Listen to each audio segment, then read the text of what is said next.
This video goes over the illustration for the Genworth Total Living Coverage, which is their Universal Life Combo long-term care product. The first page gives us quite a bit of information. It shows the initial premium. It also gives us an initial specified amount, which is $72,000 and is really equal to 2 years of long-term care benefits. The way the benefits are paid, if you look down here, it's got 2 years of base benefits and 2 years of extended benefits. This shows the first 2 years. The second figure, the $122,000, is the death benefit. That's what they would receive at death in the first year. We also have our monthly benefit, which is $3,000, our total benefit pool, which starts out at $150,000, and we get 4 years of benefits. The next section covers the insured, in this case a female age 65, preferred, non-smoker. This gives us a 15% premium discount. She's single, so there is no couples discount, but it is available for some cases. The riders, we have a guaranteed minimum benefit rider, which you don't see in many of these type products. It simply states that if the value of the policy falls to almost zero, they will keep $1 of cash in the policy and keep the death benefit alive no matter what happens at that point. The accelerated benefit rider and extension of benefit riders, you can find more information in our glossary. That is how the long-term care benefits are paid. That's pretty standard in this contract. Inflation protection, this one shows 3% simple, and we have a return of premium rider, which really kicks into being available in year 4.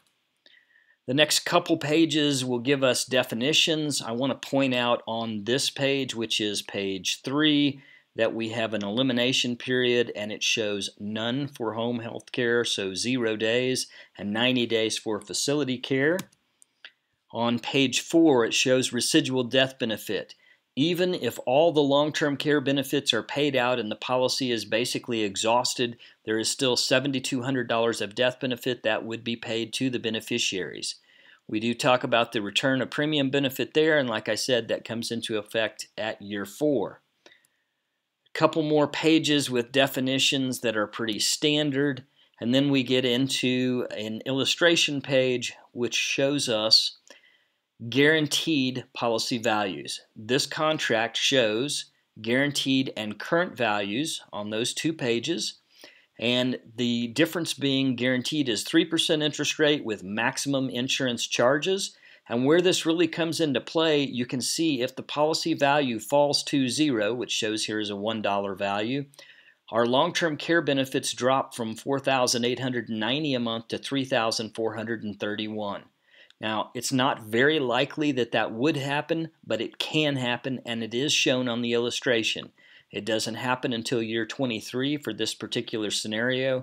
And if we flip to the current page, you can see that the policy value is always a positive number. In fact, it starts increasing over time, and our benefit amounts are always increasing. We don't see that dip. So that is different, and it really doesn't have much to do with the 3.0 versus 3.6 interest rate.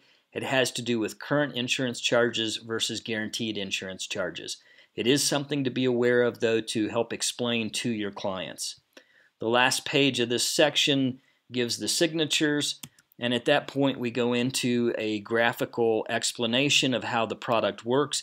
It shows the initial premium, and in my opinion, this shows a death benefit of $72,000, which is not correct because the death benefit is over $121,000 from the initial page of the illustration. I think that's kind of a typo that makes it a little more confusing for your client. That could be viewed as the base death benefit, and there's an extended death benefit that would equal the $120-some-odd thousand. You also see the total long-term care benefit pool, and you can see the residual death benefit that would be available. They also have internal rate of return columns to show what those values would be, and that is listed as the guaranteed assumptions, which is the smaller of the 2. Last 2 pages are just the input summary. Don't give those to the client. Throw those in the trash can or save them for your file.